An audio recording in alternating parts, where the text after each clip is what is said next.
Life is complex. Join us for the simple gifts of wisdom, love, and delight in the written word.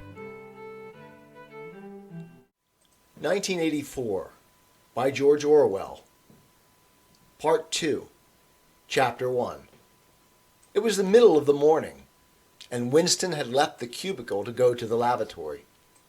A solitary figure was coming towards him from the other end of the long, brightly lit corridor. It was the girl with dark hair. 4 days had gone past since the evening when he had run into her outside the junk shop. As she came nearer, he saw that her right arm was in a sling, not noticeable at a distance because it was of the same color as her overalls. Probably she had crushed her hand while swinging round one of the big kaleidoscopes on which the plots of novels were roughed in. It was a common accident in the fiction department. They were perhaps 4 meters apart when the girl stumbled and fell almost flat on her face. A sharp cry of pain was wrung out of her. She must have fallen right on the injured arm. Winston stopped short. The girl had risen to her knees. Her face had turned a milky yellow color, against which her mouth stood out, redder than ever. Her eyes were fixed on his, with an appealing expression that looked more like fear than pain. A curious emotion stirred in Winston's heart. In front of him was an enemy who was trying to kill him. In front of him, also, was a human creature, in pain and perhaps with a broken bone. Already, he had instinctively started forward to help her. In the moment when he had seen her fall on the bandaged arm, it had been as though he felt the pain in his own body. "You're hurt?" he said. "It's nothing. My arm. It'll be all right in a second." She spoke as though her heart were fluttering. She had certainly turned very pale. "You haven't broken anything?" "No, I'm all right. It hurt for a moment, that's all." She held out her free hand to him, and he helped her up. She had regained some of her color, and appeared very much better. "It's nothing," she repeated shortly. "I only gave my wrist a bit of a bang. Thanks, comrade." And with that she walked on in the direction in which she had been going, as briskly as though it had really been nothing. The whole incident could not have taken as much as half a minute. Not to let one's feelings appear in one's face was a habit that had acquired the status of an instinct, and in any case they had been standing straight in front of a telescreen when the thing happened. Nevertheless, it had been very difficult not to betray a momentary surprise, for in the 2 or 3 seconds while he was helping her up, the girl had slipped something into his hand. There was no question that she had done it intentionally. It was something small and flat. As he passed through the lavatory door, he transferred it to his pocket and felt it with the tips of his fingers. It was a scrap of paper folded into a square. While he stood at the urinal, he managed, with a little more fingering, to get it unfolded. Obviously, there must be a message of some kind written on it. For a moment, he was tempted to take it into one of the water closets and read it at once, but that would be shocking folly, as he well knew. There was no place where you could be more certain that the telescreens were watched continuously. He went back to his cubicle, sat down, threw the fragment of paper casually among the other papers on the desk, put on his spectacles, and hitched the speakwrite towards him. 5 minutes, he told himself. 5 minutes at the very least. His heart bumped in his breast with frightening loudness. Fortunately, the piece of work he was engaged on was mere routine, the rectification of a long list of figures, not needing close attention. Whatever was written on the paper, it must have some kind of political meaning. So far as he could see, there were 2 possibilities. One, much the more likely, was that the girl was an agent of the thought police, just as he had feared. He did not know why the thought police should choose to deliver their message in such a fashion, but perhaps they had their reasons. The thing that was written on the paper might be a threat, a summons, an order to commit suicide, a trap of some description. But there was another, wilder possibility that kept raising its head, though he tried vainly to suppress it. This was that the message did not come from the thought police at all, but from some kind of underground organization. Perhaps the Brotherhood existed after all. Perhaps the girl was part of it. No doubt the idea was absurd, but it had sprung into his mind in the very instant of feeling the scrap of paper in his hand. It was not till a couple of minutes later that the other, more probable explanation had occurred to him. And even now, though his intellect told him that the message probably meant death, still, that was not what he believed, and the unreasonable hope persisted, and his heart banged. and it was with difficulty that he kept his voice from trembling as he murmured his figures into the speakwrite. He rolled up the completed bundle of work and slid it into the pneumatic tube. 8 minutes had gone by. He readjusted his spectacles on his nose, sighed, and drew the next batch of work towards him, with the scrap of paper on top of it. He flattened it out. On it was written, in a large, unformed handwriting, "I love you." For several seconds he was too stunned even to throw the incriminating thing into the memory hole. When he did so, although he knew very well the danger of showing too much interest, he could not resist reading it once again, just to make sure that the words were really there. For the rest of the morning it was very difficult to work. What was even worse than having to focus his mind on a series of niggling jobs was the need to conceal his agitation from the telescreen. He felt as though a fire were burning in his belly. Lunch in the hot, crowded, noise-filled canteen was torment. He had hoped to be alone for a little while during the lunch hour, but as bad luck would have it, the imbecile Parsons flopped down beside him, the tang of his sweat almost defeating the tinny smell of stew, and kept up a stream of talk about the preparations for Hate Week. He was particularly enthusiastic about a papier-mâché model of Big Brother's head, 2 meters wide, which was being made for the occasion by his daughter's troop of spies. The irritating thing was that in the racket of voices Winston could hardly hear what Parsons was saying, and was constantly having to ask for some fatuous remark to be repeated. Just once he caught a glimpse of the girl, at a table with 2 other girls at the far end of the room. She appeared not to have seen him, and he did not look in that direction again. The afternoon was more bearable. Immediately after lunch there arrived a delicate, difficult piece of work which would take several hours and necessitated putting everything else aside. It consisted in falsifying a series of production reports of 2 years ago, in such a way as to cast discredit on a prominent member of the inner party, who was now under a cloud.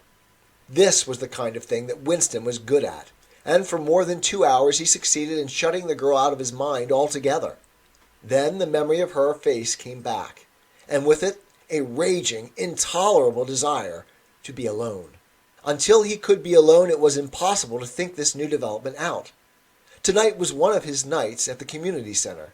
He wolfed another tasteless meal in the canteen, hurried off to the center, took part in the solemn foolery of a discussion group, played 2 games of table tennis, swallowed several glasses of gin, and sat for a half an hour through a lecture entitled Ingsoc in Relation to Chess.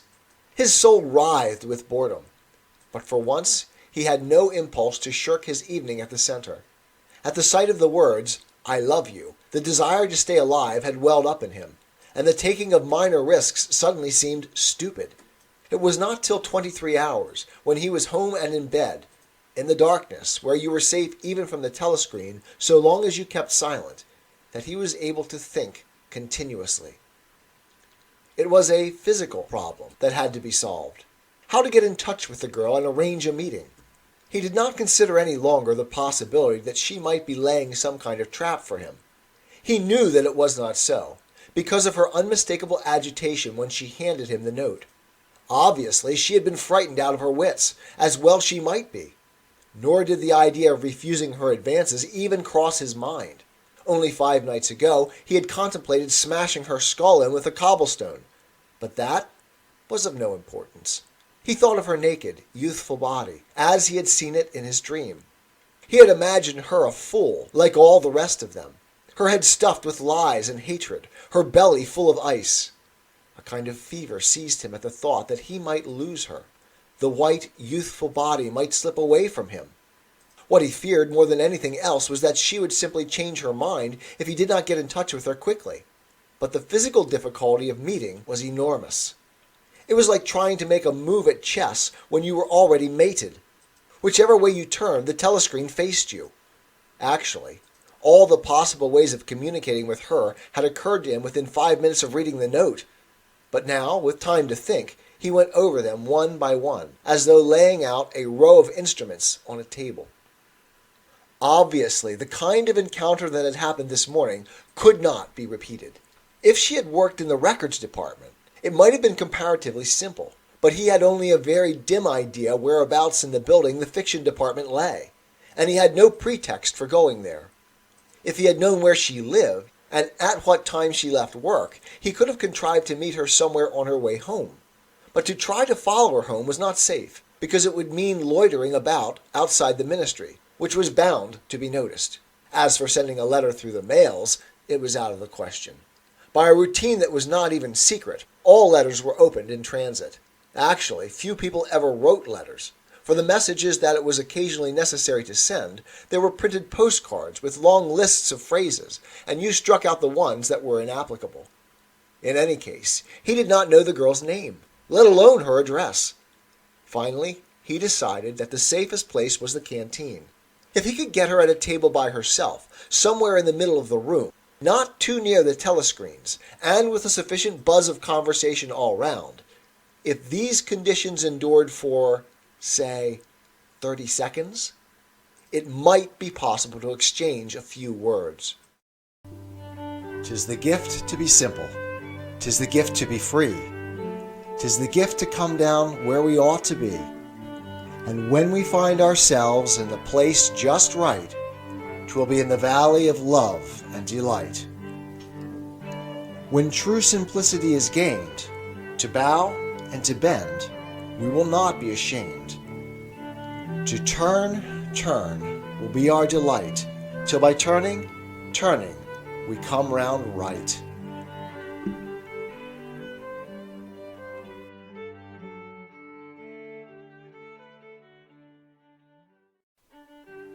Life is complex. Join us for the simple gifts of wisdom, love, and delight in the written word. 1984 by George Orwell. Part 2, Chapter 1. For a week after this, life was like a restless dream. On the next day she did not appear in the canteen until he was leaving it, the whistle having already blown. Presumably she had been changed onto a later shift. They passed each other without a glance. On the day after that, she was in the canteen at the usual time, but with 3 other girls and immediately under a telescreen. Then, for 3 dreadful days, she did not appear at all. His whole mind and body seemed to be afflicted with an unbearable sensitivity, a sort of transparency which made every movement, every sound, every contact, every word that he had to speak or listen to, an agony. Even in sleep he could not altogether escape from her image. He did not touch the diary during those days. If there was any relief, it was in his work, in which he could sometimes forget himself for 10 minutes at a stretch. He had absolutely no clue as to what had happened to her. There was no enquiry he could make. She might have been vaporized. She might have committed suicide. She might have been transferred to the other end of Oceania. Worst and likeliest of all, she might simply have changed her mind and decided to avoid him. The next day she reappeared. Her arm was out of the sling and she had a band of sticking plaster round her wrist. The relief of seeing her was so great that he could not resist staring directly at her for several seconds. On the following day he very nearly succeeded in speaking to her. When he came into the canteen, she was sitting at a table well out from the wall, and was quite alone. It was early, and the place was not very full. The queue edged forward till Winston was almost at the counter, then was held up for 2 minutes because someone in front was complaining that he had not received his tablet of saccharin. But the girl was still alone when Winston secured his tray and began to make for her table. He walked casually towards her, his eyes searching for a place at some table beyond her. She was perhaps 3 meters away from him. Another 2 seconds would do it. Then a voice behind him called, "Smith!" He pretended not to hear. "Smith!" repeated the voice more loudly. It was no use. He turned round.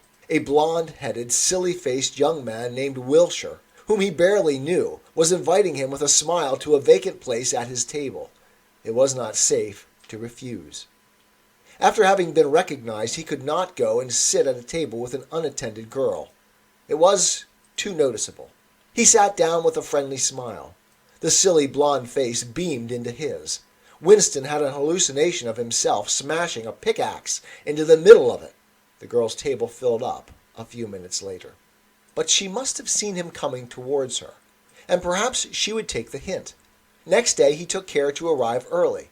Surely enough, She was at a table in about the same place, and again alone.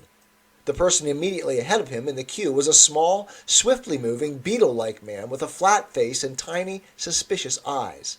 As Winston turned away from the counter with his tray, he saw that the little man was making straight for the girl's table. His hopes sank again. There was a vacant place at a table further away, but something in the little man's appearance suggested that he would be sufficiently attentive to his own comfort to choose the emptiest table. With ice at his heart, Winston followed. It was no use unless he could get the girl alone. At this moment there was a tremendous crash. The little man was sprawling on all fours. His tray had gone flying. 2 streams of soup and coffee were flowing across the floor. He started to his feet with a malignant glance at Winston, whom he evidently suspected of having tripped him up. But it was all right. 5 seconds later, with a thundering heart, Winston was sitting at the girl's table.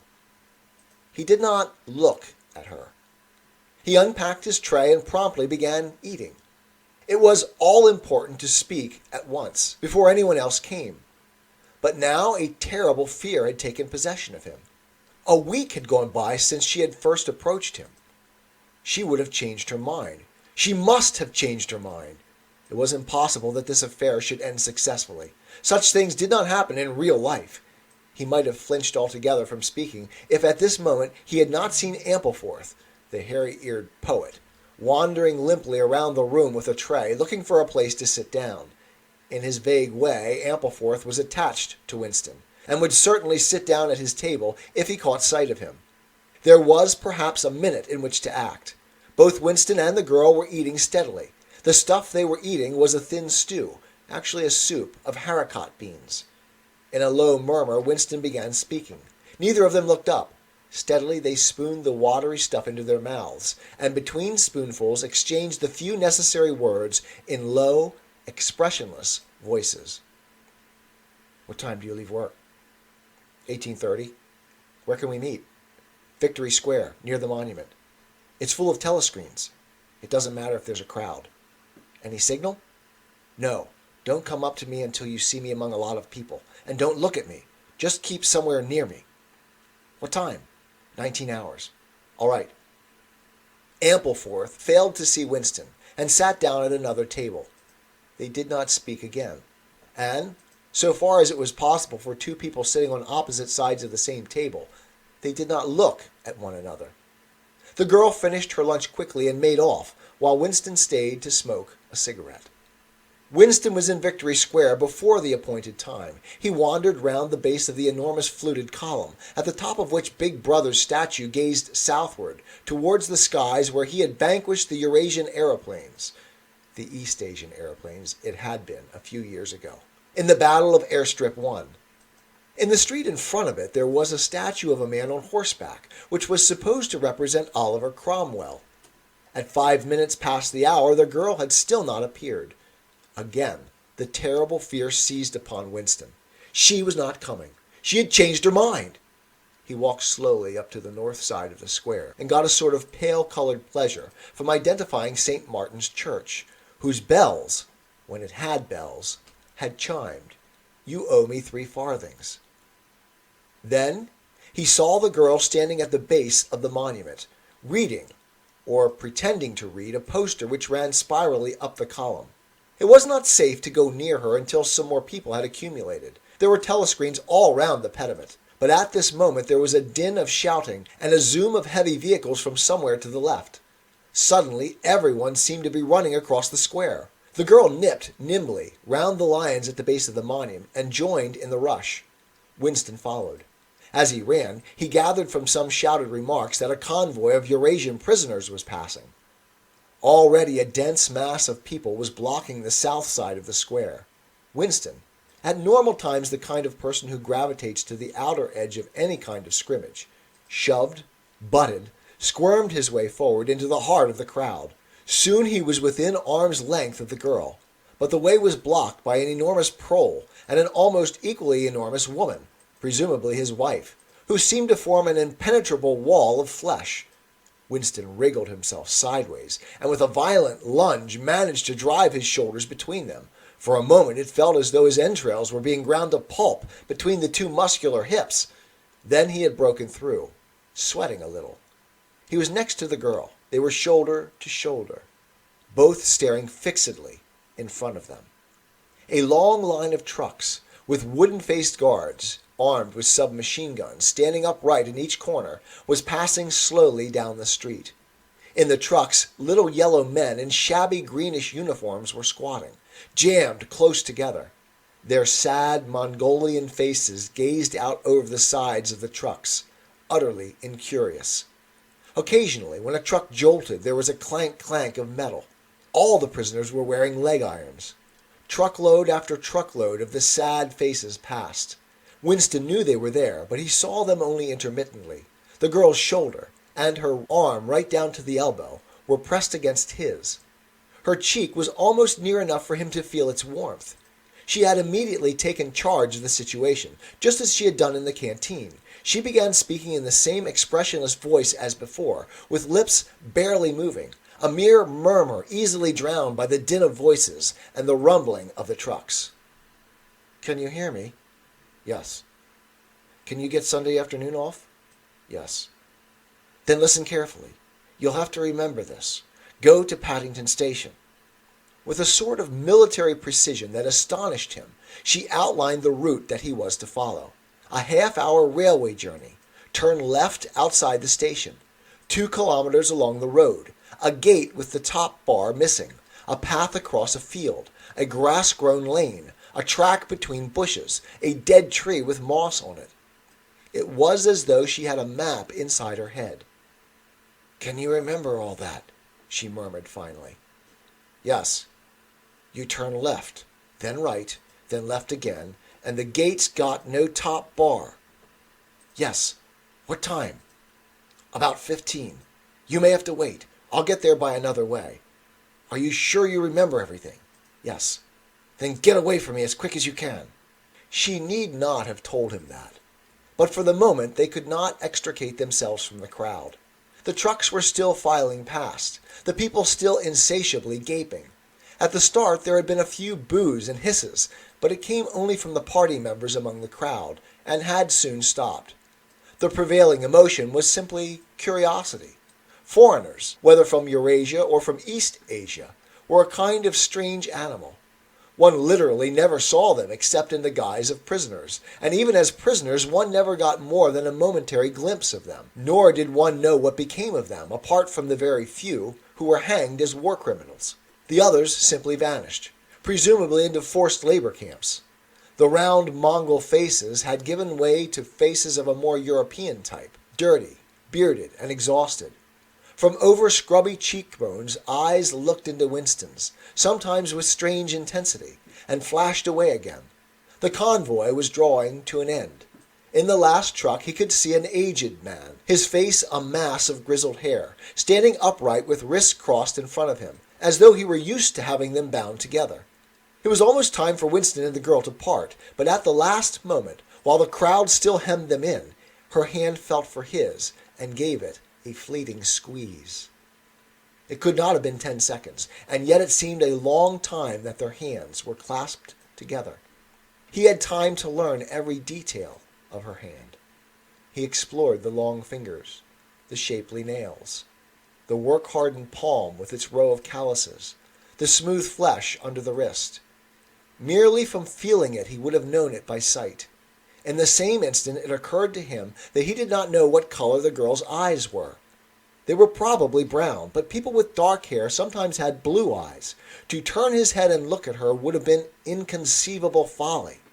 With hands locked together, invisible among the press of bodies, they stared steadily in front of them. And instead of the eyes of the girl, the eyes of the aged prisoner gazed mournfully at Winston out of nests of hair. "'Tis the gift to be simple. 'Tis the gift to be free. 'Tis the gift to come down where we ought to be. And when we find ourselves in the place just right, 'twill be in the valley of love and delight. When true simplicity is gained, to bow and to bend, we will not be ashamed. To turn, turn will be our delight, till by turning, turning, we come round right."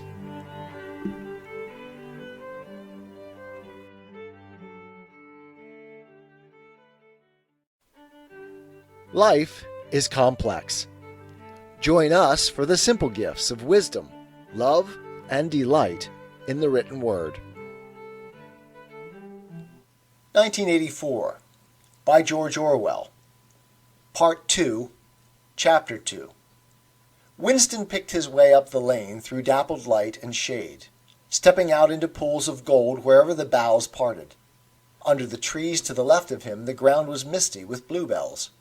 The air seemed to kiss one's skin. It was the 2nd of May. From somewhere deeper in the heart of the wood came the droning of ring-doves. He was a bit early. There had been no difficulties about the journey, and the girl was so evidently experienced that he was less frightened than he would normally have been. Presumably, she could be trusted to find a safe place. In general, you could not assume that you were much safer in the country than in London. There were no telescreens, of course, but there was always the danger of concealed microphones by which your voice might be picked up and recognized. Besides, it was not easy to make a journey by yourself without attracting attention. For distances of less than 100 kilometers, it was not necessary to get your passport endorsed. But sometimes there were patrols hanging about the railway stations, who examined the papers of any party member they found there and asked awkward questions. However, no patrols had appeared, and on the walk from the station he had made sure by cautious backward glances that he was not being followed. The train was full of proles, in holiday mood because of the summery weather. The wooden-seated carriage in which he traveled was filled to overflowing by a single enormous family, ranging from a toothless great-grandmother to a month-old baby, going out to spend an afternoon with in-laws in the country. And, as they freely explained to Winston, to get hold of a little black market butter. The lane widened, and in a minute he came to the footpath she had told him of, a mere cattle track which plunged between the bushes. He had no watch, but it could not be 15 yet. The bluebells were so thick underfoot that it was impossible not to tread on them. He knelt down and began picking some, partly to pass the time away, but also from a vague idea that he would like to have a bunch of flowers to offer to the girl when they met. He had got together a big bunch and was smelling their faint, sickly scent when a sound at his back froze him. The unmistakable crackle of a foot on twigs. He went on picking bluebells. It was the best thing to do. It might be the girl. Or he might have been followed after all. To look round was to show guilt. He picked another, and another. A hand fell lightly on his shoulder. He looked up. It was the girl. She shook her head, evidently as a warning that he must keep silent, then parted the bushes and quickly led the way along the narrow track into the wood. Obviously she had been that way before, for she dodged the boggy bits as though by habit. Winston followed, still clasping his bunch of flowers. His first feeling was relief, but as he watched the strong, slender body moving in front of him, with the scarlet sash that was just tight enough to bring out the curve of her hips, the sense of his own inferiority was heavy upon him. Even now it seemed quite likely that when she turned round and looked at him she would draw back after all. The sweetness of the air and the greenness of the leaves daunted him. Already on the walk from the station the May sunshine had made him feel dirty and etiolated, a creature of indoors, with the sooty dust of London in the pores of his skin. It occurred to him that till now she had probably never seen him in broad daylight in the open.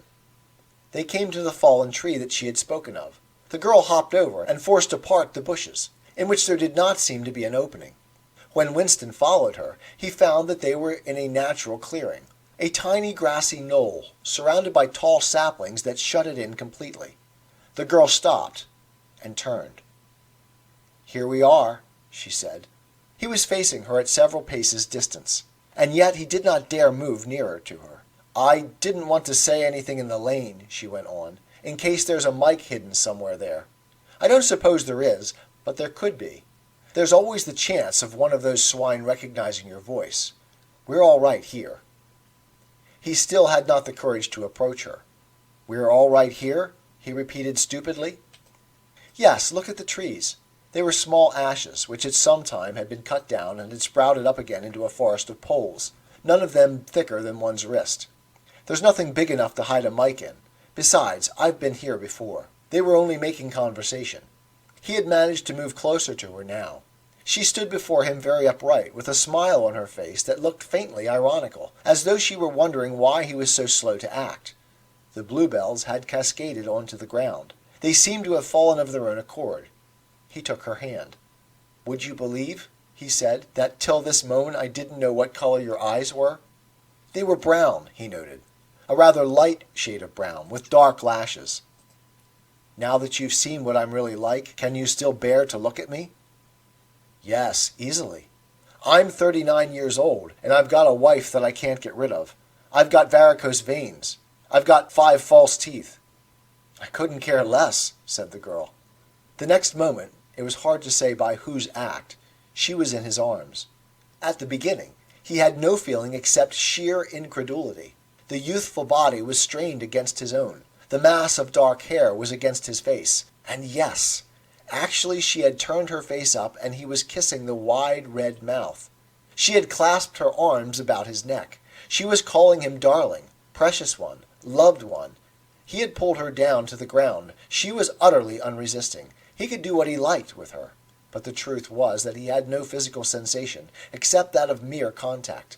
All he felt was incredulity and pride. He was glad that this was happening, but he had no physical desire. It was too soon. Her youth and prettiness had frightened him. He was too much used to living without women. He did not know the reason.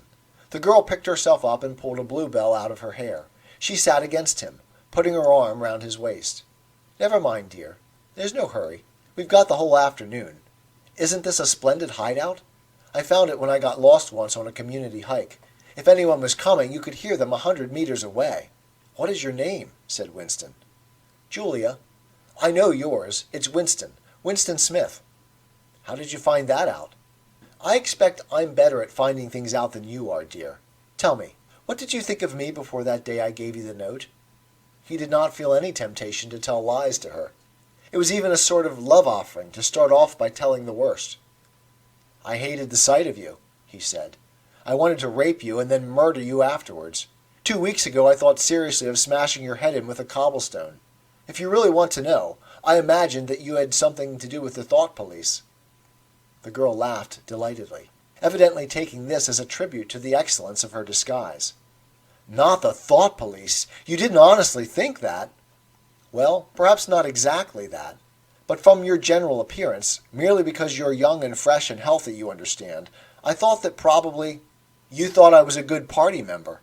Pure in word and deed.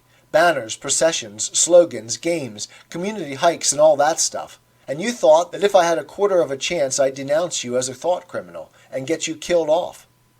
"Yes, something of that kind. A great many young girls are like that, you know."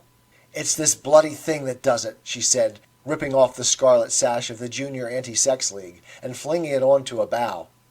Then, as though touching her waist had reminded her of something, she felt in the pocket of her overalls and produced a small slab of chocolate. She broke it in half and gave one of the pieces to Winston. Even before he had taken it, he knew by the smell that it was very unusual chocolate. It was dark and shiny, and was wrapped in silver paper. Chocolate normally was dull brown crumbly stuff that tasted, as nearly as one could describe it, like the smoke of a rubbish fire. But at some time or another he had tasted chocolate like the piece she had given him. The first whiff of its scent had stirred up some memory which he could not pin down, but which was powerful and troubling. "Where did you get this stuff?" he said. "Black market," she said indifferently.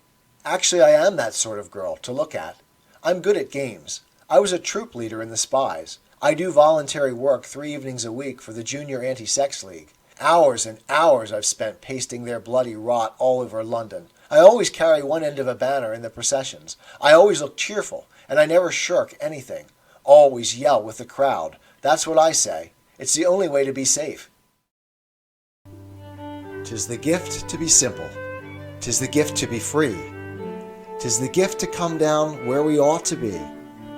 And when we find ourselves in the place just right, 'twill be in the valley of love and delight.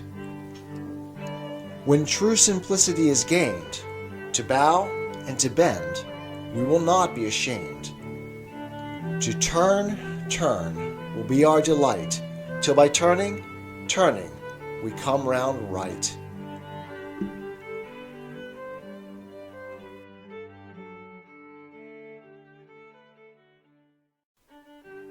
Life is complex. Join us for the simple gifts of wisdom, love, and delight in the written word. 1984 by George Orwell. Part 2, Chapter 2. The first fragment of chocolate had melted on Winston's tongue. The taste was delightful.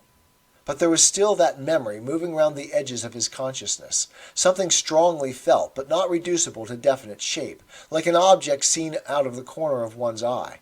He pushed it away from him, aware only that it was the memory of some action which he would have liked to undo but could not. "You are very young," he said. "You're 10 or 15 years younger than I am. What could you see to attract you in a man like me?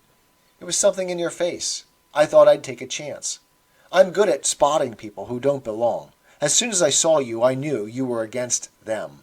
Them, it appeared, meant the party, and above all the inner party, about whom she talked with an open jeering hatred that made Winston feel uneasy, although he knew that they were safe here if they could be safe anywhere. A thing that astonished him about her was the coarseness of her language. Party members were supposed not to swear, and Winston himself very seldom did swear, aloud at any rate. Julia, however, seemed unable to mention the party, and especially the inner party, without using the kind of words that you saw chalked up in dripping alleyways. He did not dislike it. It was merely one symptom of her revolt against the party in all its ways, and somehow it seemed natural and healthy, like the sneeze of a horse that smells bad hay. They had left the clearing and were wandering again through the checkered shade, with their arms round each other's waists wherever it was wide enough to walk two abreast. He noticed how much softer her waist seemed to feel now that the sash was gone. They did not speak above a whisper. Outside the clearing, Julia said, it was better to go quietly. Presently they had reached the edge of the little wood. She stopped him. "Don't go out into the open. There might be someone watching. We're all right if we keep behind the boughs." They were standing in the shade of hazel bushes. The sunlight, filtering through innumerable leaves, was still hot on their faces. Winston looked out into the field beyond, and underwent a curious, slow shock of recognition.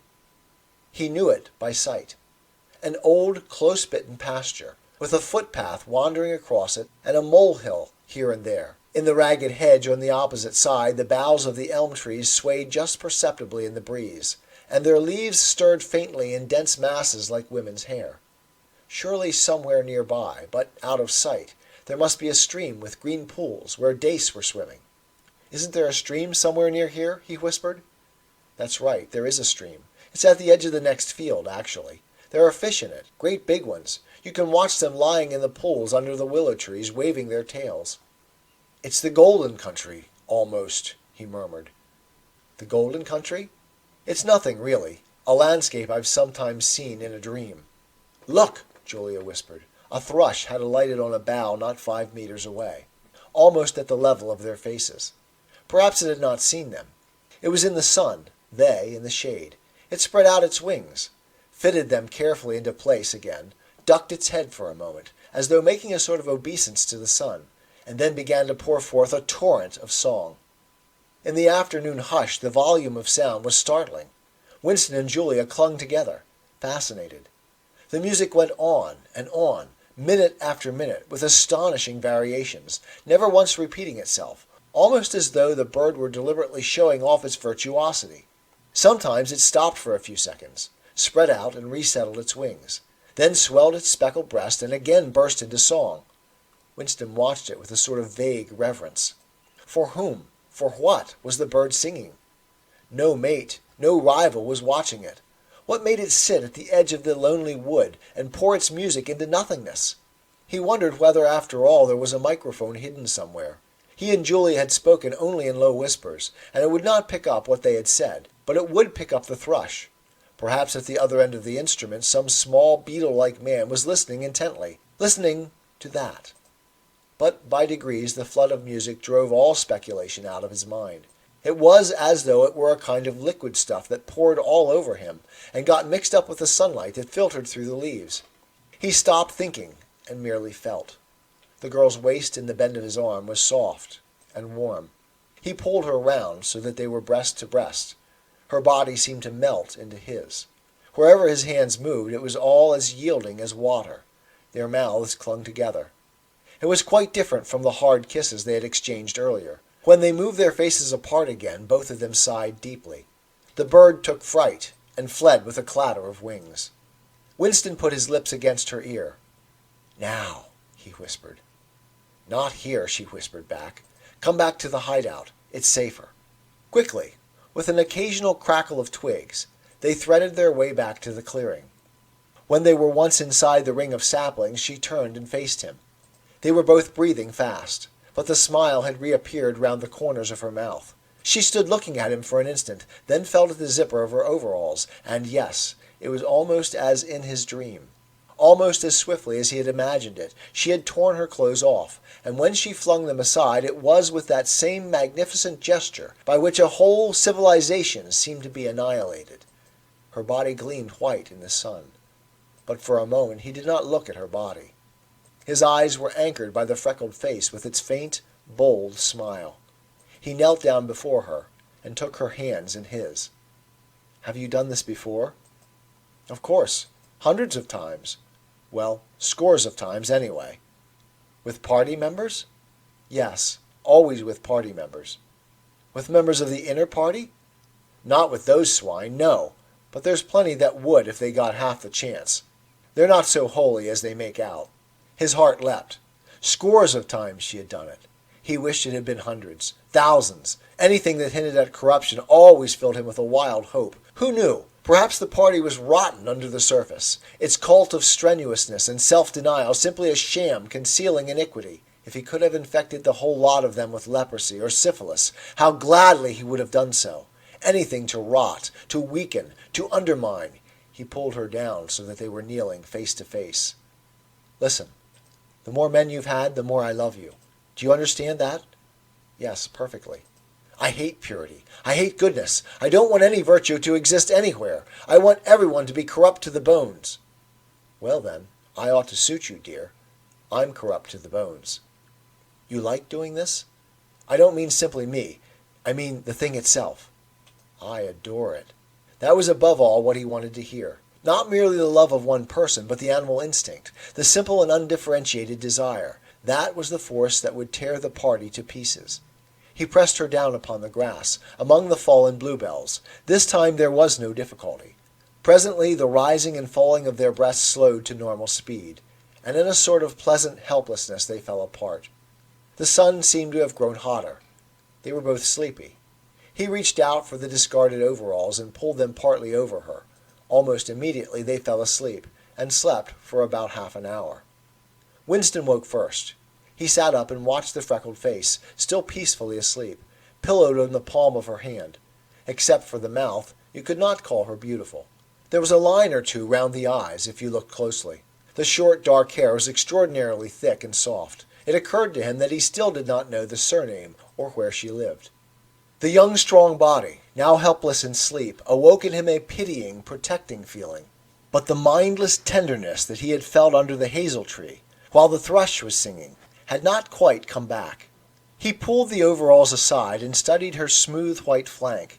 In the old days, he thought, a man looked at a girl's body and saw that it was desirable, and that was the end of the story. But you could not have pure love or pure lust nowadays.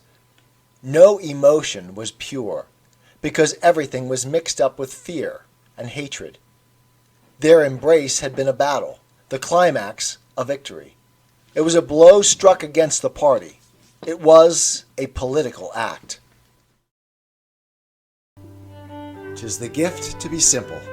'Tis the gift to be free. 'Tis the gift to come down where we ought to be. And when we find ourselves in the place just right, 'twill be in the valley of love and delight. When true simplicity is gained, to bow and to bend, we will not be ashamed. To turn will be our delight, till by turning, we come round right."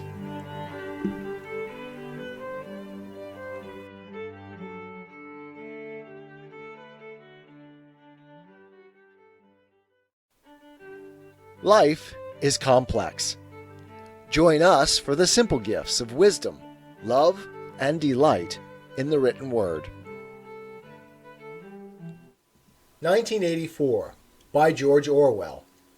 Part 2, Chapter 3. "We can come here once again," said Julia. "It's generally safe to use any hideout twice, but not for another month or two, of course." As soon as she woke up, her demeanor had changed. She became alert and businesslike, put her clothes on, knotted the scarlet sash about her waist, and began arranging the details of the journey home. It seemed natural to leave this to her. She obviously had a practical cunning which Winston lacked, and she seemed also to have an exhaustive knowledge of the countryside round London, stored away from innumerable community hikes. The route she gave him was quite different from the one by which he had come, and brought him out at a different railway station. "Never go home the same way as you went out," she said, as though enunciating an important general principle. She would leave first, and Winston was to wait half an hour before following her.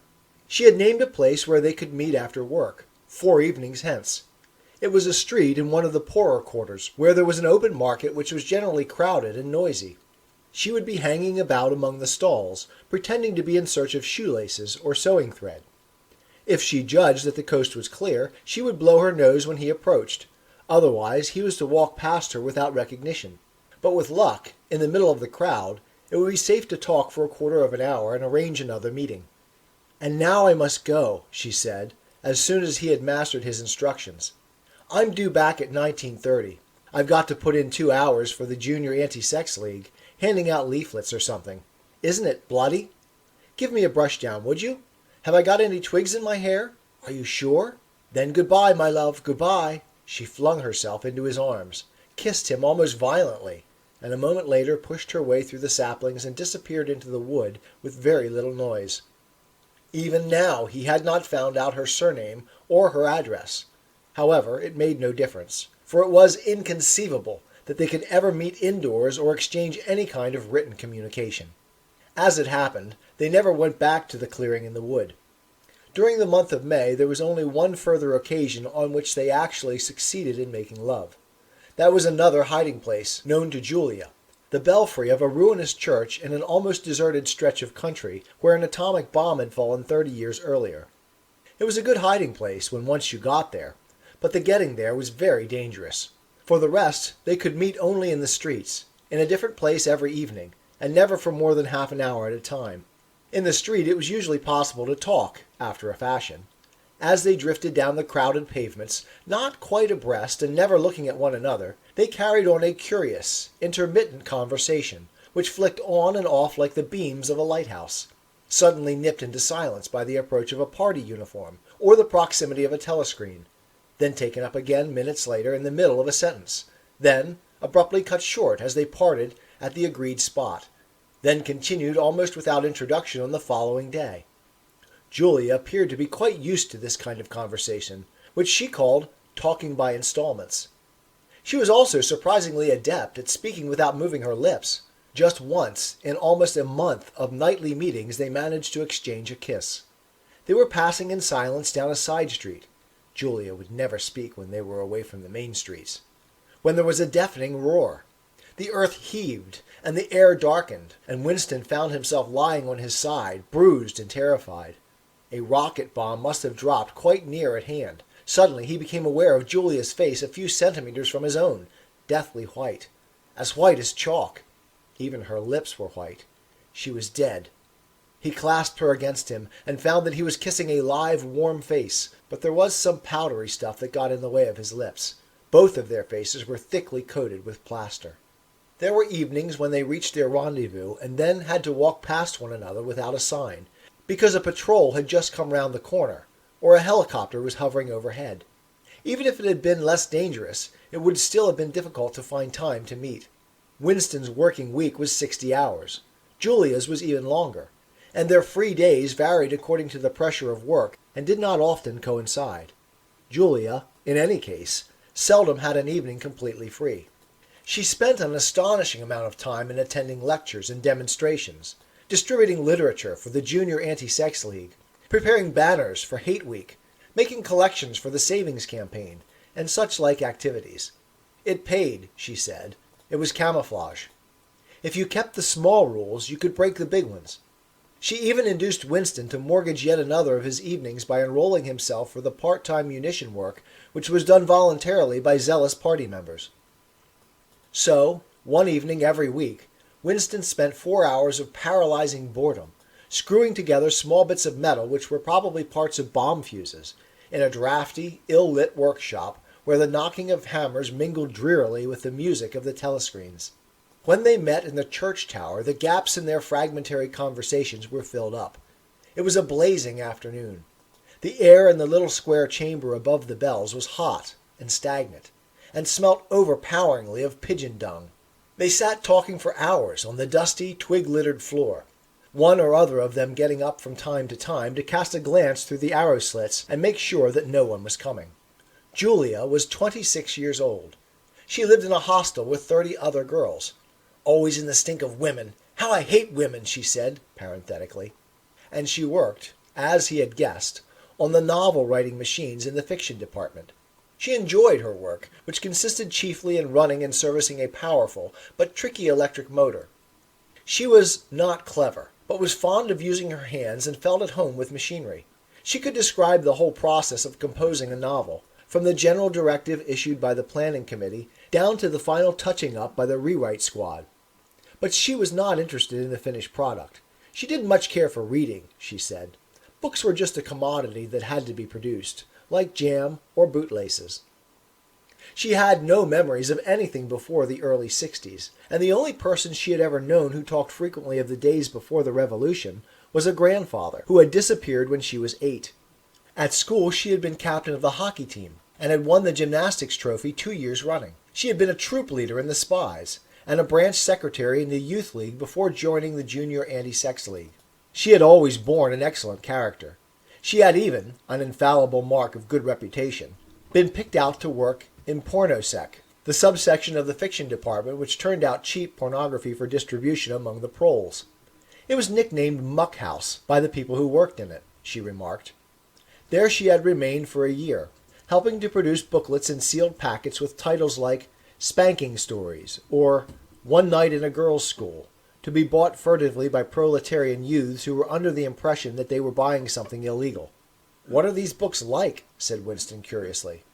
"Oh, ghastly rubbish. They're boring, really. They only have 6 plots, but they swap them round a bit.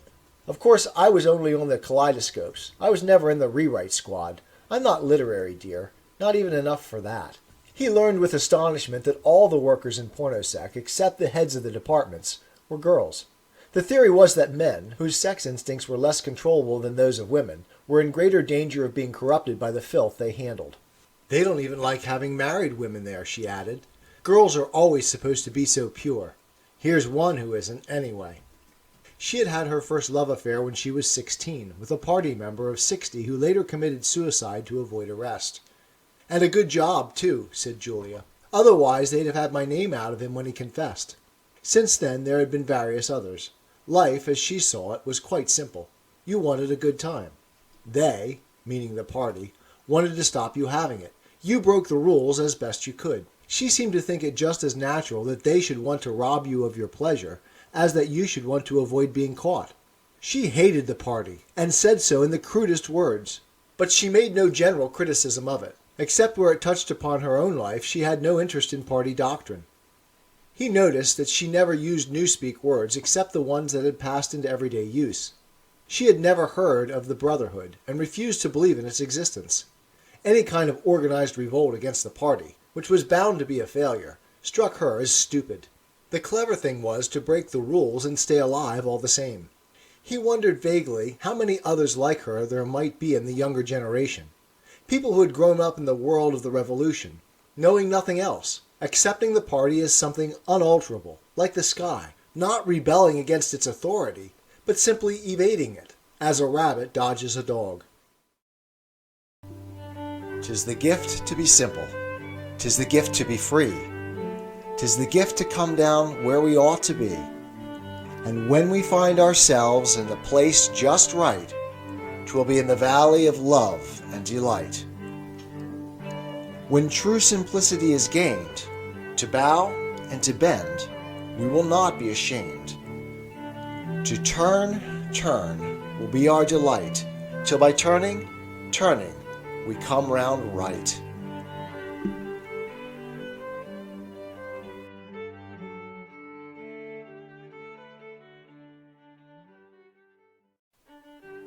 Life is complex.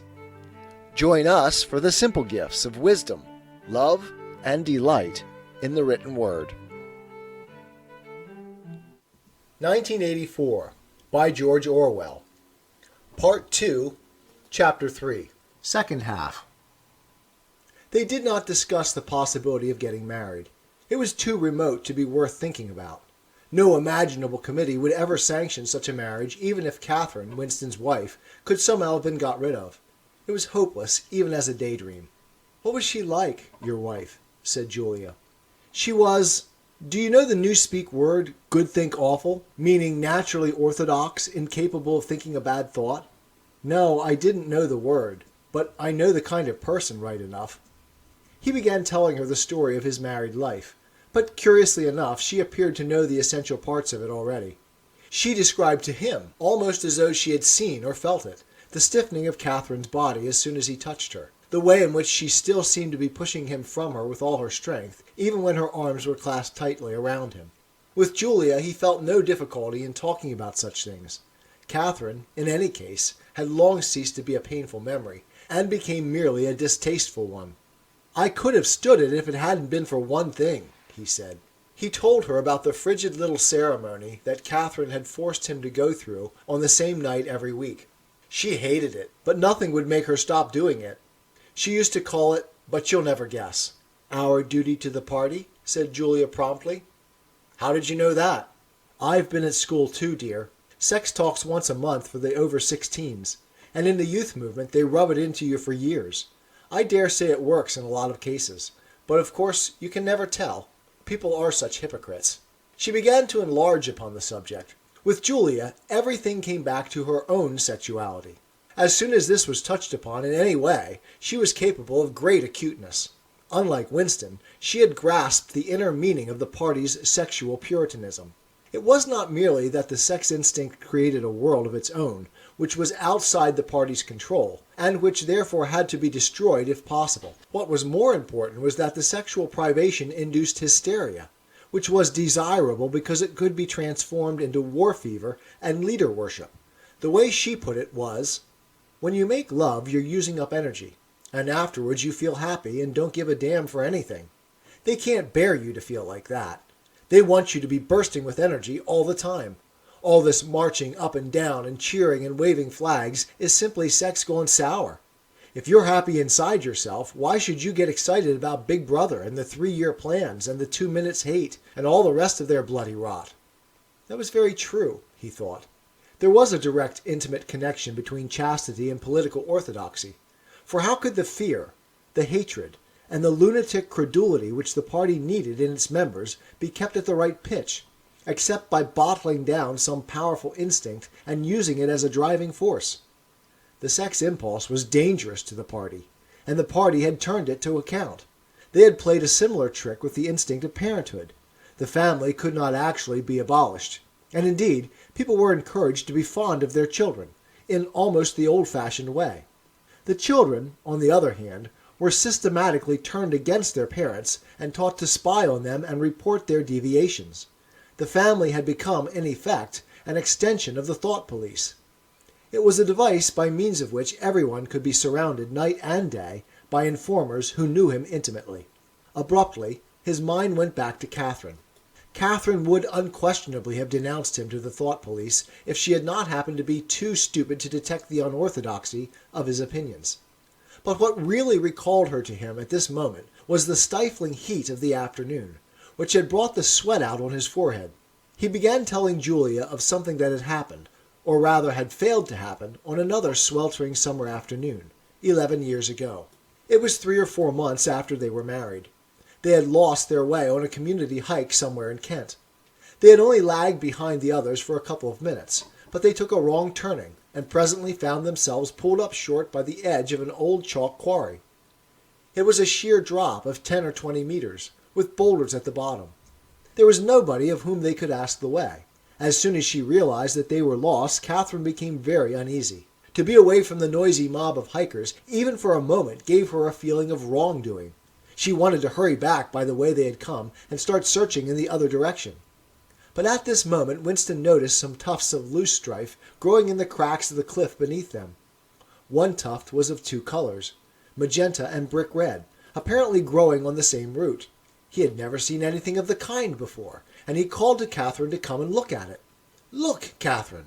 Look at those flowers! That clump down near the bottom! Do you see they're two different colors?" She had already turned to go, but she did rather fretfully come back for a moment. She even leaned out over the cliff face to see where he was pointing. He was standing a little behind her, and he put his hand on her waist to steady her. At this moment it suddenly occurred to him how completely alone they were. There was not a human creature anywhere, not a leaf stirring, not even a bird awake. In a place like this, the danger that there would be a hidden microphone was very small, and even if there was a microphone, it could only pick up sounds. It was the hottest, sleepiest hour of the afternoon. The sun blazed down upon them. The sweat tickled his face, and the thought struck him. "Why didn't you give her a good shove?" said Julia. "I would have." "Yes, dear, you would have. I would if I'd been the same person then as I am now. Or perhaps I would. I'm not certain." "Are you sorry you didn't?" "Yes, on the whole, I'm sorry I didn't." They were sitting side by side on the dusty floor. He pulled her closer against him. Her head rested on his shoulder, the pleasant smell of her hair conquering the pigeon dung. She was very young, he thought. She still expected something from life. She did not understand that to push an inconvenient person over a cliff solves nothing. "Actually, it would have made no difference," he said. "Then why are you sorry you didn't do it?" "Only because I prefer a positive to a negative. In this game that we're playing, we can't win. Some kinds of failure are better than other kinds, that's all." He felt her shoulders give a wriggle of dissent. She always contradicted him when he said anything of this kind. She would not accept it as a law of nature that the individual is always defeated. In a way, she realized that she herself was doomed, that sooner or later the thought police would catch her and kill her. But with another part of her mind, she believed that it was somehow possible to construct a secret world in which you could live as you chose. All you needed was luck and cunning and boldness. She did not understand that there was no such thing as happiness, that the only victory lay in the far future, long after you were dead, that from the moment of declaring war on the party it was better to think of yourself as a corpse. "We're the dead," he said. "We're not dead yet," said Julia prosaically. "Not physically. 6 months, a year, 5 years conceivably. I am afraid of death. You are young, so presumably you're more afraid of it than I am. Obviously, we shall put it off as long as we can, but it makes very little difference. So long as human beings stay human, death and life are the same thing." "Oh, rubbish! Which would you sooner sleep with, me or a skeleton? Don't you enjoy being alive? Don't you like feeling? This is me. This is my hand. This is my leg. I'm real. I'm solid. I'm alive. Don't you like this?" She twisted herself round and pressed her bosom against him. He could feel her breasts, ripe yet firm, through her overalls. Her body seemed to be pouring some of its youth and vigor into his. "Yes, I like that," he said. "Then stop talking about dying. And now, listen, dear, we've got to fix up about the next time we meet. We may as well go back to the place in the wood. We've given it a good long rest, but you must get there by a different way this time. I've got it all planned out. You take the train. But look, I'll draw it out for you." And in her practical way she scraped together a small square of dust, and with a twig from a pigeon's nest began drawing a map on the floor. "'Tis the gift to be simple. 'Tis the gift to be free. 'Tis the gift to come down where we ought to be. And when we find ourselves in the place just right, 'twill be in the valley of love and delight. When true simplicity is gained, to bow and to bend, we will not be ashamed. To turn will be our delight, till by turning, we come round right."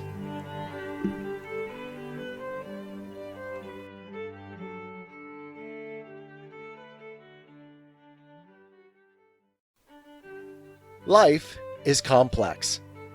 Join us for the simple gifts of wisdom, love, and delight in the written word. George Orwell's 1984, Part 2, Chapter 4. Winston looked round the shabby little room above Mr. Charrington's shop. Beside the window the enormous bed was made up, with ragged blankets and a coverless bolster. The old-fashioned clock with the 12-hour face was ticking away on the mantelpiece. In the corner, on the gate-legged table, the glass paperweight which he had bought on his last visit gleamed softly out of the half-darkness. In the fender was a battered tin oil stove, a saucepan, and 2 cups, provided by Mr. Charrington. Winston lit the burner and set a pan of water to boil. He had brought an envelope full of Victory coffee and some saccharin tablets. The clock's hands said 1720. It was 1920, really. She was coming at 1930. Folly, folly, his heart kept saying. Conscious, gratuitous, suicidal folly. Of all the crimes that a party member could commit, this one was the least possible to conceal. Actually, the idea had first floated into his head in the form of a vision of the glass paperweight mirrored by the surface of the gate-legged table. As he had foreseen, Mr. Charrington had made no difficulty about letting the room. He was obviously glad of the few dollars that it would bring him. Nor did he seem shocked or become offensively knowing when it was made clear that Winston wanted the room for the purpose of a love affair. Instead, he looked into the middle distance and spoke in generalities, with so delicate an air as to give the impression that he had become partly invisible. Privacy, he said, was a very valuable thing. Everyone wanted a place where they could be alone occasionally, and when they had such a place, it was only common courtesy in anyone else who knew of it to keep his knowledge to himself. He even, seeming almost to fade out of existence as he did so, added that there were 2 entries to the house, one of them through the backyard, which gave on an alley. Under the window somebody was singing. Winston peeped out, secure in the protection of the muslin curtain. The June sun was still high in the sky, and in the sun-filled court below, a monstrous woman, solid as a Norman pillar, with brawny red forearms and a sacking apron strapped about her middle, was stumping to and fro between a wash-tub and a clothesline, pegging out a series of square white things which Winston recognized as babies' diapers. Whenever her mouth was not corked with clothes pegs, she was singing a powerful contralto. It was only an hopeless fancy. It passed like an April dye. But a look and a word, and the dreams they stirred, they have stolen my art away. The tune had been haunting London for weeks past. It was one of countless similar songs published for the benefit of the proles by a subsection of the music department. The words of these songs were composed without any human intervention whatever on an instrument known as a versificator. But the woman sang so tunefully as to turn the dreadful rubbish into an almost pleasant sound. He could hear the woman singing in the scrape of her shoes on the flagstones, and the cries of the children in the street, and somewhere in the far distance a faint roar of traffic, and yet the room seemed curiously silent, thanks to the absence of a telescreen. Folly, folly, folly, he thought again. It was inconceivable that they could frequent this place for more than a few weeks without being caught.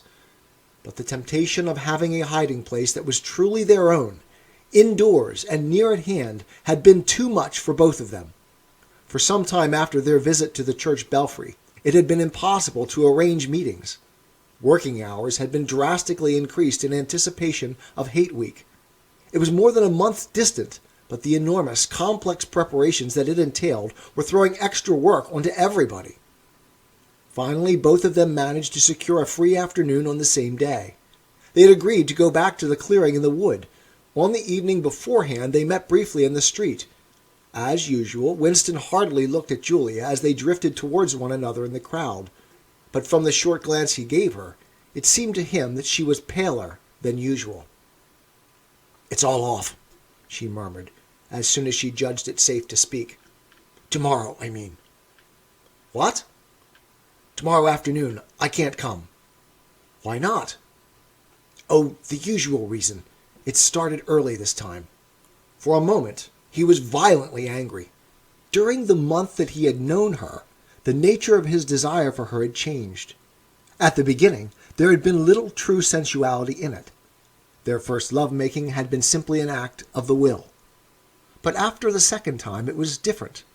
The smell of her hair, the taste of her mouth, the feeling of her skin seemed to have got inside him, or into the air all round him. She had become a physical necessity, something that he not only wanted but felt that he had a right to. When she said that she could not come, he had the feeling that she was cheating him. But just at this moment the crowd pressed them together and their hands accidentally met. She gave the tips of his fingers a quick squeeze that seemed to invite not desire but affection. It struck him that when one lived with a woman, this particular disappointment must be a normal, recurring event, and a deep tenderness, such as he had not felt for her before, suddenly took hold of him. He wished that they were a married couple of 10 years' standing. He wished that he were walking through the streets with her just as they were doing now, but openly and without fear, talking of trivialities and buying odds and ends for the household. He wished above all that they had some place where they could be alone together without feeling the obligation to make love every time they met. It was not actually at that moment, but at some time on the following day, that the idea of renting Mr. Charrington's room had occurred to him. When he suggested it to Julia, she had agreed with unexpected readiness. Both of them knew it was lunacy. It was as though they were intentionally stepping nearer to their graves. As he sat waiting on the edge of the bed, he thought again of the cellars of the Ministry of Love. It was curious how that predestined horror moved in and out of one's consciousness. There it lay, fixed in future times, preceding death as surely as 99 precedes 100. One could not avoid it, but one could perhaps postpone it. And yet instead, every now and again, by a conscious, willful act, one chose to shorten the interval before it happened. At this moment there was a quick step on the stairs. Julia burst into the room. She was carrying a tool bag of coarse brown canvas, such as he had sometimes seen her carrying to and fro at the ministry. He started forward to take her in his arms, but she disengaged herself rather hurriedly, partly because she was still holding the tool bag. "Half a second," she said. "Just let me show you what I brought. Did you bring some of that filthy Victory coffee? I thought you would. You can chuck it away again, because we shan't be needing it. Look here." She fell on her knees, threw open the bag, and tumbled out some spanners and a screwdriver that filled the top part of it. Underneath were a number of neat paper packets. The first packet that she passed to Winston had a strange and yet vaguely familiar feeling. It was filled with some kind of heavy, sand-like stuff, which yielded wherever you touched it. "It isn't sugar," he said. "Real sugar. Not saccharin. Sugar. And here's a loaf of bread, proper white bread, not our bloody stuff, and a little pot of jam. And here's a tin of milk. But look, this is the one I'm really proud of. I had to wrap a bit of sacking round it because—" But she did not need to tell him why she had wrapped it up. The smell was already filling the room, a rich, hot smell which seemed like an emanation from his early childhood, but which one did occasionally meet with even now, blowing down a passageway before a door slammed, or diffusing itself mysteriously in a crowded street, sniffed for an instant, and then lost again. "It's coffee," he murmured. "Real coffee." "It's inter-party coffee. There's a whole kilo here," she said. "How did you manage to get a hold of all these things?" "It's all inter-party stuff. There's nothing those swine don't have. Nothing. But of course waiters and servants and people pinch things. And, look, I got a little packet of tea as well." Winston had squatted down beside her. He tore open a corner of the packet. "It's real tea, not blackberry leaves. There's been a lot of tea about lately. They've captured India or something," she said vaguely. "But listen, dear, I want you to turn your back on me for 3 minutes. Go and sit on the other side of the bed. Don't go too near the window, and don't turn round till I tell you." Winston gazed abstractedly through the muslin curtain. Down in the yard, the red-armed woman was still marching to and fro between the washtub and the line. She took 2 more pegs out of her mouth and sang, with deep feeling, "They sigh that time heals all things. They sigh you can always forget.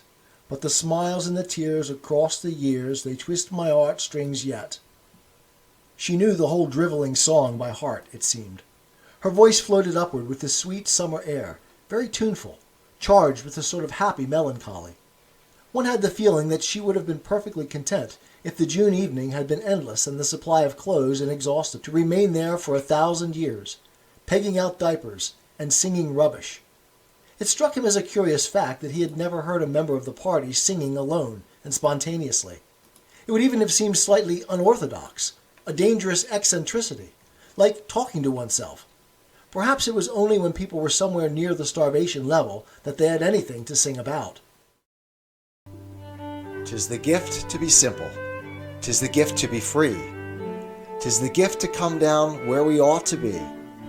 And when we find ourselves in the place just right, 'twill be in the valley of love and delight. When true simplicity is gained, to bow and to bend, we will not be ashamed. To turn, turn will be our delight, till by turning, turning, we come round right."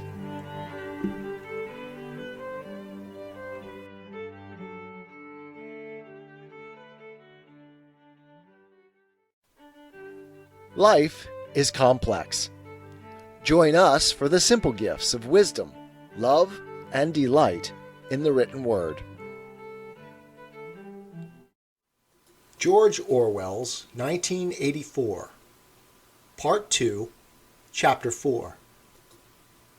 "You can turn round now," said Julia. He turned round and for a second almost failed to recognize her. What he had actually expected was to see her naked, but she was not naked. The transformation that had happened was much more surprising than that. She had painted her face. She must have slipped into some shop in the proletarian quarters and bought herself a complete set of makeup materials. Her lips were deeply reddened, her cheeks rouged, her nose powdered. There was even a touch of something under the eyes to make them brighter. It was not very skillfully done, but Winston's standards in such matters were not high. He had never before seen or imagined a woman of the party with cosmetics on her face. The improvement in her appearance was startling. With just a few dabs of color in the right places, she had become not only very much prettier, but, above all, far more feminine. Her short hair and boyish overalls merely added to the effect. As he took her in his arms, a wave of synthetic violets flooded his nostrils. He remembered the half-darkness of a basement kitchen and a woman's cavernous mouth. It was the very same scent that she had used, but at the moment it did not seem to matter. "Scent, too," he said. "Yes, dear, scent, too. And you know what I'm going to do next? I'm going to get hold of a real woman's frock from somewhere and wear it instead of these bloody trousers. I'll wear silk stockings and high-heeled shoes. In this room, I'm going to be a woman, not a party comrade." They flung their clothes off and climbed into the huge mahogany bed. It was the first time that he had stripped himself naked in her presence. Until now, he had been too much ashamed of his pale and meager body, with the varicose veins standing out on his calves and the discolored patch over his ankle. There were no sheets, but the blanket they lay on was threadbare and smooth, and the size and springiness of the bed astonished both of them. "It's sure to be full of bugs, but who cares?" said Julia. One never saw a double bed nowadays, except in the houses of the proles. Winston had occasionally slept in one in his boyhood. Julia had never been in one before, as far as she could remember. Presently they fell asleep for a little while. When Winston woke up, the hands of the clock had crept round to nearly 9. He did not stir, because Julia was sleeping with her head in the crook of his arm. Most of her makeup had transferred itself to his own face or the bolster, but a light stain of rouge still brought out the beauty of her cheekbone. A yellow ray from the sinking sun fell across the foot of the bed and lighted up the fireplace, where the water in the pan was boiling fast. Down in the yard, the woman had stopped singing, but the faint shouts of children floated in from the street. He wondered vaguely whether in the abolished past it had been a normal experience to lie in bed like this, in the cool of a summer evening, a man and a woman with no clothes on, making love when they chose, talking of what they chose, not feeling any compulsion to get up, simply lying there and listening to peaceful sounds outside. Surely there could never have been a time when that seemed ordinary? Julia woke up, rubbed her eyes, and raised herself on her elbow to look at the oil stove. "Half that water's boiled away," she said. "I'll get up and make some coffee in another moment. We've got an hour. What time do they cut the lights off at your flats?" 23:30. It's 23 at the hostel, but you have to get in earlier than that, because... Hi, get out, you filthy brute! She suddenly twisted herself over in the bed, seized a shoe from the floor, and sent it hurtling into the corner with a boyish jerk of her arm, exactly as he had seen her fling the dictionary at Goldstein that morning during the 2 minutes hate. What was it? He said in surprise. A rat? I saw him stick his beastly nose out of the wainscoting. There's a hole down there. I gave him a good fright, anyway. Rats, murmured Winston. In this room. They're all over the place, said Julia indifferently as she lay down again. We've even got them in the kitchen at the hostel. Some parts of London are swarming with them. Did you know they attack children? Yes, they do. In some of these streets, a woman daren't leave a baby alone for 2 minutes. It's the great, huge brown ones that do it. And the nasty thing is that the brutes always... Don't go on, said Winston, with his eyes tightly shut. Dearest, you've gone quite pale. What's the matter? Do they make you feel sick? Of all the horrors in the world, a rat! She pressed herself against him and wound her limbs round him, as though to reassure him with the warmth of her body. He did not reopen his eyes immediately. For several moments he had had the feeling of being back in a nightmare which had recurred from time to time throughout his life. It was always very much the same. He was standing in front of a wall of darkness, and on the other side of it there was something unendurable, something too dreadful to be faced. In the dream, his deepest feeling was always one of self-deception, because he did in fact know what was behind the wall of darkness. With a deadly effort, like wrenching a piece out of his own brain, he could even have dragged the thing into the open. He always woke up without discovering what it was, but somehow it was connected with what Julia had been saying when he cut her short. I'm sorry, he said. It's nothing. I don't like rats, that's all. Don't worry, dear. We're not going to have the filthy brutes in here. I'll stuff the hole with a bit of sacking before we go, and next time we come here I'll bring some plaster and bung it up properly. Already the black instant of panic was half forgotten. Feeling slightly ashamed of himself, he sat up against the bedhead. Julia got out of bed, pulled on her overalls, and made the coffee. The smell that rose from the saucepan was so powerful and exciting that they shut the window lest anybody outside should notice it and become inquisitive. What was even better than the taste of the coffee was the silky texture given to it by the sugar, a thing Winston had almost forgotten after years of saccharin. With one hand in her pocket and a piece of bread and jam in the other, Julia wandered about the room, glancing indifferently at the bookcase, pointing out the best way of repairing the gate-leg table, plumping herself down in the ragged armchair to see if it was comfortable, and examining the absurd 12-hour clock with a sort of tolerant amusement. She brought the glass paperweight over to the bed to have a look at it in a better light. He took it out of her hand, fascinated, as always, by the soft, rain-watery appearance of the glass. "What is it, do you think?" said Julia. "I don't think it's anything. I don't think it was ever put to any use. That's what I like about it. It's a little chunk of history that they've forgotten to alter. It's a message from 100 years ago, if one knew how to read it. And that picture over there?" She nodded at the engraving on the opposite wall. "Would that be 100 years old?" "More. 200, I dare say. One can't tell. It's impossible to discover the age of anything nowadays." She went over to look at it. "Here's where that brute stuck his nose out," she said, kicking the wainscoting immediately below the picture. "What is this place? I've seen it before somewhere." "It's a church, or at least it used to be. St. Clement Danes its name was." The fragment of rhyme that Mr. Charrington had taught him came back into his head, and he added, half nostalgically, "Oranges and lemons, say the bells of St. Clement's." To his astonishment, she capped the line. "You owe me 3 farthings, say the bells of St. Martin's. When will you pay me, say the bells of Old Bailey." I can't remember how it goes on after that, but anyway I can remember it ends up, "Here comes a candle to light you to bed. Here comes a chopper to chop off your head." It was like the 2 halves of a countersign, but there must be another line after the bells of Old Bailey. Perhaps it could be dug out of Mr. Charrington's memory, if he were suitably prompted. "Who taught you that?" he said. "My grandfather. He used to say it to me when I was a little girl. He was vaporized when I was 8. At any rate, he disappeared. I wonder what a lemon was," she added inconsequently. "I've seen oranges. They're a kind of round yellow fruit with a thick skin." "I can remember lemons," said Winston. "They were quite common in the 50s. They were so sour that it set your teeth on edge even to smell them." "I bet that picture's got bugs behind it," said Julia. "I'll take it down and give it a good clean some day. I suppose it's almost time we were leaving. I must start washing this paint off. What a bore. I'll get the lipstick off your face afterwards. Winston did not get up for a few minutes more. The room was darkening. He turned over towards the light and lay gazing into the glass paperweight. The inexhaustibly interesting thing was not the fragment of coral, but the interior of the glass itself. There was such a depth of it, and yet it was almost as transparent as air. It was as though the surface of the glass had been the arch of the sky, enclosing a tiny world with its atmosphere complete.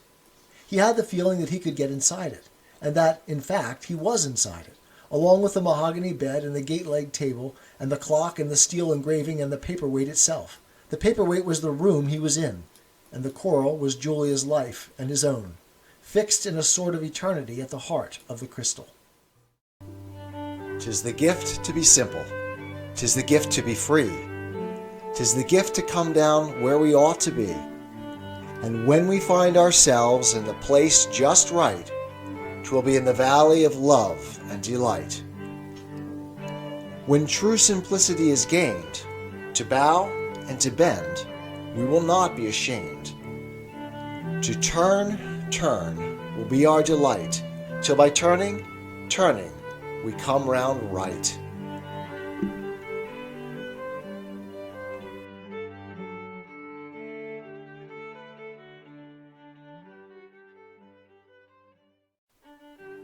Life is complex. Join us for the simple gifts of wisdom, love, and delight in the written word. 1984 by George Orwell. Part 2, Chapter 5. Simey had vanished. A morning came and he was missing from work. A few thoughtless people commented on his absence. On the next day, nobody mentioned him. On the third day, Winston went into the vestibule of the records department to look at the notice board. One of the notices carried a printed list of the members of the chess committee, of whom Simey had been one. It looked almost exactly as it had looked before. Nothing had been crossed out, but it was one name shorter. It was enough.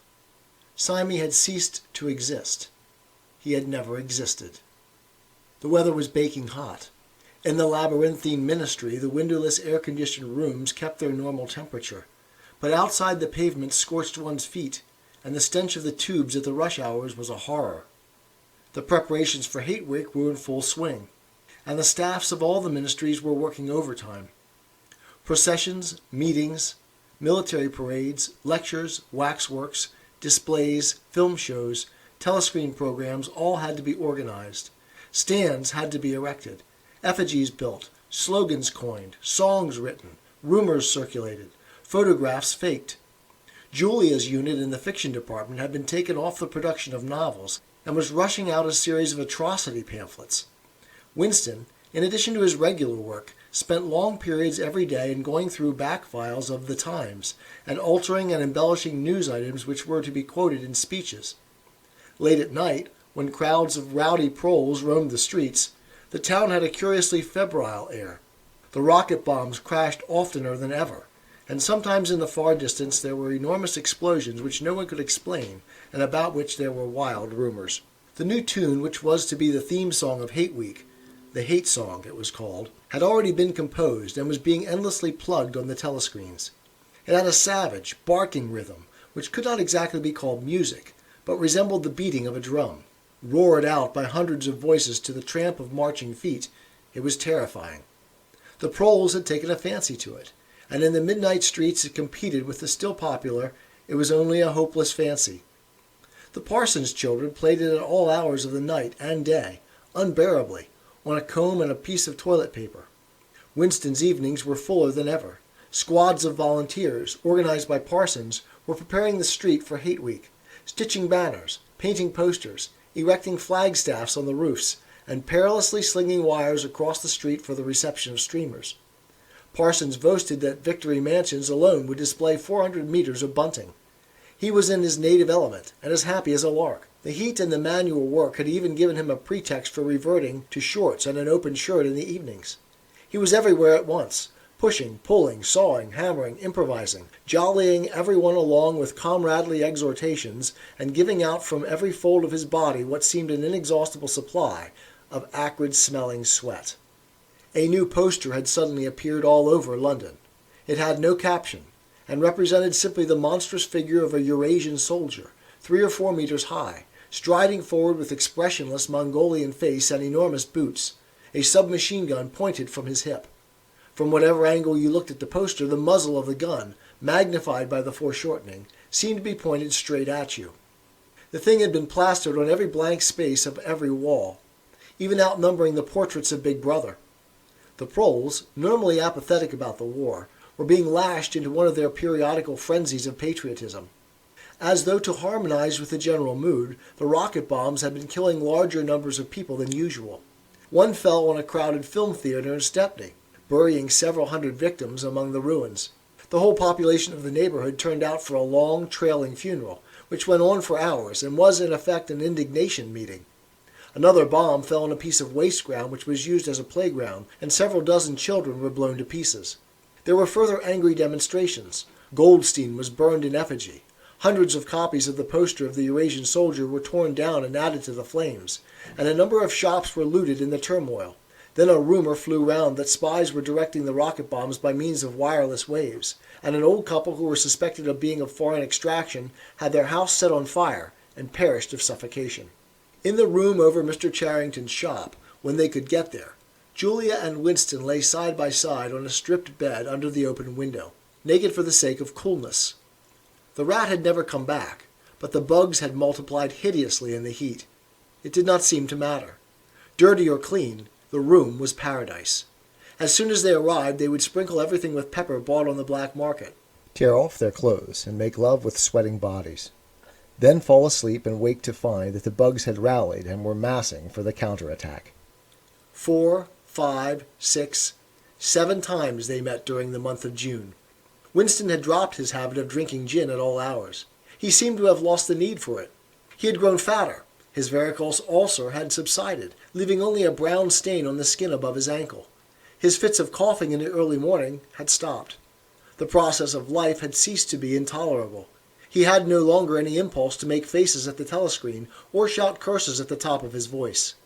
Now that they had a secure hiding place, almost a home, it did not even seem a hardship that they could only meet infrequently and for a couple of hours at a time. What mattered was that the room over the junk shop should exist. To know that it was there, inviolate, was almost the same as being in it. The room was a world, a pocket of the past where extinct animals could walk.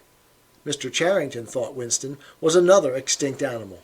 He usually stopped to talk with Mr. Charrington for a few minutes on his way upstairs. The old man seemed seldom or never to go out of doors, and on the other hand to have almost no customers. He led a ghost-like existence between the tiny dark shop and an even tinier back kitchen where he prepared his meals, and which contained, among other things, an unbelievably ancient gramophone with an enormous horn. He seemed glad of the opportunity to talk. Wandering about among his worthless stock, with his long nose and thick spectacles and his bowed shoulders in the velvet jacket, he had always vaguely the air of being a collector rather than a tradesman. With a sort of faded enthusiasm he would finger this scrap of rubbish or that, a china bottle stopper, the painted lid of a broken snuff-box, a pinchbeck locket containing a strand of some long-dead baby's hair, never asking that Winston should buy it, merely that he should admire it. To talk to him was like listening to the tinkling of a worn-out musical box. He had dragged out from the corners of his memory some more fragments of forgotten rhymes. There was one about 24 blackbirds, and another about a cow with a crumpled horn, and another about the death of poor Cock Robin. "It just occurred to me you might be interested," he would say, with a deprecating little laugh whenever he produced a new fragment. But he could never recall more than a few lines of any one rhyme. Both of them knew, in a way. It was never out of their minds that what was now happening could not last long. There were times when the fact of impending death seemed as palpable as the bed they lay on, and they would cling together with a sort of despairing sensuality, like a damned soul grasping at his last morsel of pleasure when the clock is within 5 minutes of striking. But there were also times when they had the illusion not only of safety but of permanence. So long as they were actually in this room, they both felt, no harm could come to them. Getting there was difficult and dangerous, but the room itself was sanctuary. It was as when Winston had gazed into the heart of the paperweight, with the feeling that it would be possible to get inside that glassy world, and that once inside it, time could be arrested. Often they gave themselves up to daydreams of escape. Their luck would hold indefinitely, and they would carry on their intrigue just like this for the remainder of their natural lives. Or Catherine would die, and by subtle maneuverings Winston and Julia would succeed in getting married. Or they would commit suicide together. Or they would disappear, alter themselves out of recognition, learn to speak with proletarian accents, get jobs in a factory, and live out their lives undetected in a back street. It was all nonsense, as they both knew. In reality, there was no escape. Even the one plan that was practicable, suicide, they had no intention of carrying out. To hang on from day to day and from week to week, spinning out a present that had no future, seemed an unconquerable instinct, just as one's lungs will always draw the next breath so long as there is air available. 'Tis the gift to be simple. 'Tis the gift to be free. 'Tis the gift to come down where we ought to be. And when we find ourselves in the place just right, 'twill be in the valley of love and delight. When true simplicity is gained, to bow and to bend, we will not be ashamed.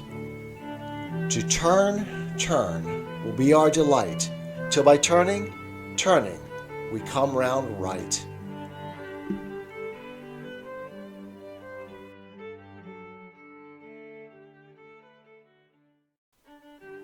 Life is complex. Join us for the simple gifts of wisdom, love, and delight in the written word.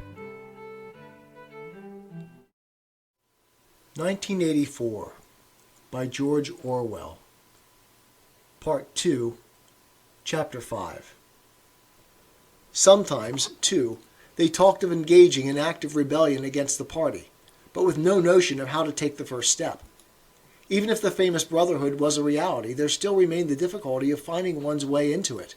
He told her of the strange intimacy that existed, or seemed to exist, between himself and O'Brien, and of the impulse he sometimes felt, simply to walk into O'Brien's presence, announce that he was the enemy of the party, and demand his help.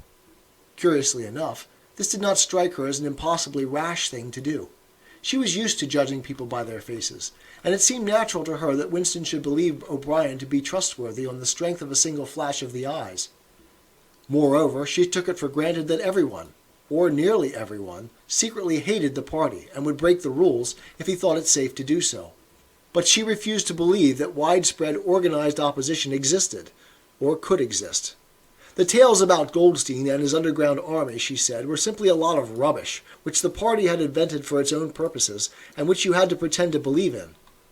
Times beyond number, at party rallies and spontaneous demonstrations, she had shouted at the top of her voice for the execution of people whose names she had never heard, and in whose supposed crimes she had not the faintest belief. When public trials were happening, she had taken her place in the detachments from the Youth League who surrounded the courts from morning to night, chanting at intervals, "Death to the traitors!"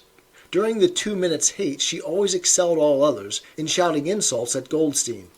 Yet she had only the dimmest idea of who Goldstein was, and what doctrines he was supposed to represent. She had grown up since the Revolution and was too young to remember the ideological battles of the 50s and 60s. Such a thing as an independent political movement was outside her imagination, and in any case the party was invincible. It would always exist, and it would always be the same.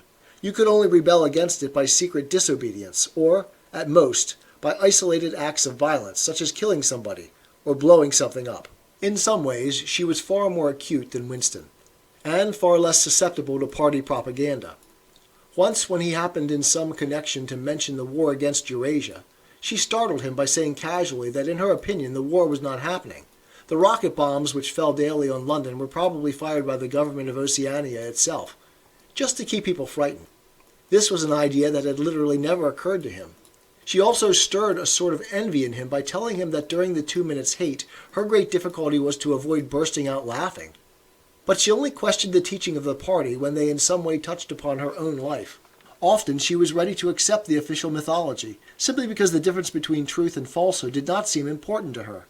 She believed, for instance, having learnt it at school, that the party had invented aeroplanes.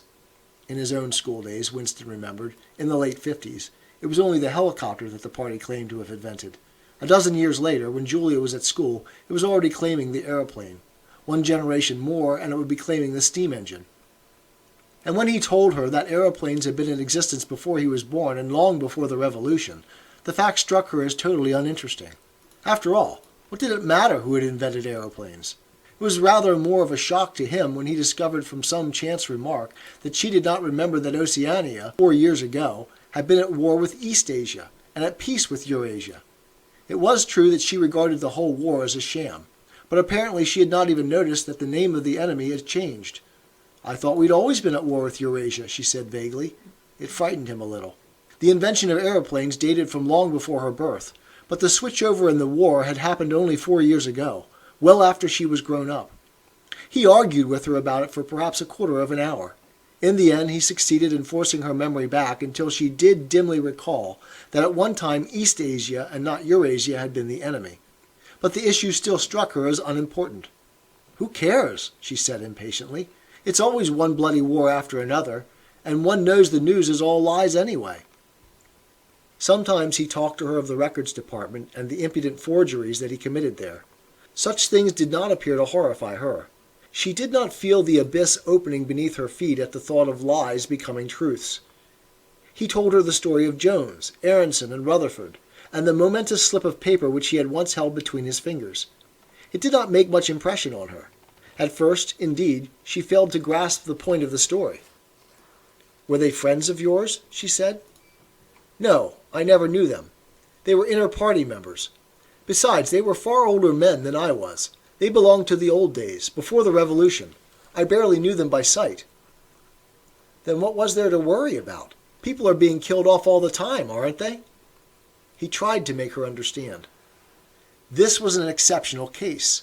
It wasn't just a question of somebody being killed. Do you realize that the past, starting from yesterday, has been actually abolished?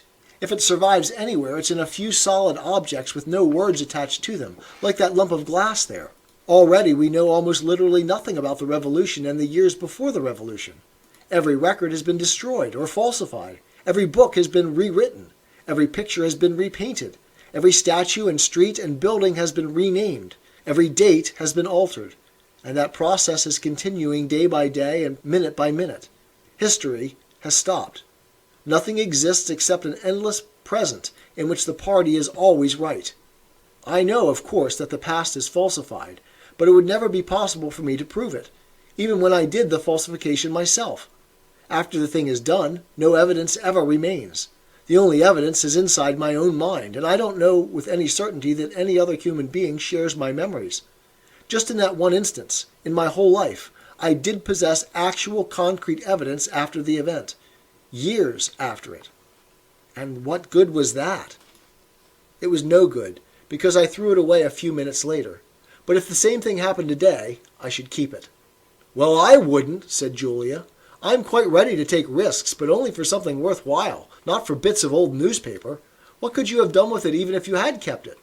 "Not much, perhaps, but it was evidence. It might have planted a few doubts here and there, supposing I dared to show it to anybody. I don't imagine that we can alter anything in our own lifetime, but one can imagine little knots of resistance springing up here and there, small groups of people banding themselves together, and gradually growing, and even leaving a few records behind, so that the next generations can carry on where we leave off. I'm not interested in the next generation, dear. I'm interested in us." "You're only a rebel from the waist downwards," he told her. She thought this brilliantly witty, and flung her arms round him in delight. In the ramifications of party doctrine she had not the faintest interest. Whenever he began to talk of the principles of Ingsoc, doublethink, the mutability of the past, and the denial of objective reality, and to use newspeak words, she became bored and confused and said that she never paid any attention to that kind of thing. One knew that it was all rubbish, so why let oneself be worried by it? She knew when to cheer and when to boo, and that was all one needed. If he persisted in talking of such subjects, she had a disconcerting habit of falling asleep. She was one of those people who can go to sleep at any hour and in any position. Talking to her, he realized how easy it was to present an appearance of orthodoxy, while having no grasp whatever of what orthodoxy meant. In a way, the worldview of the party imposed itself most successfully on people incapable of understanding it. They could be made to fully accept the most flagrant violations of reality, because they never fully grasped the enormity of what was demanded of them, and they were not sufficiently interested in public events to notice what was happening. By lack of understanding, they remained sane. They simply swallowed everything, and what they swallowed did them no harm, because it left no residue behind, just as a grain of corn will pass undigested through the body of a bird. 'Tis the gift to be simple. 'Tis the gift to be free. 'Tis the gift to come down where we ought to be. And when we find ourselves in the place just right, 'twill be in the valley of love and delight. When true simplicity is gained, to bow and to bend, we will not be ashamed. To turn will be our delight, till by turning, we come round right.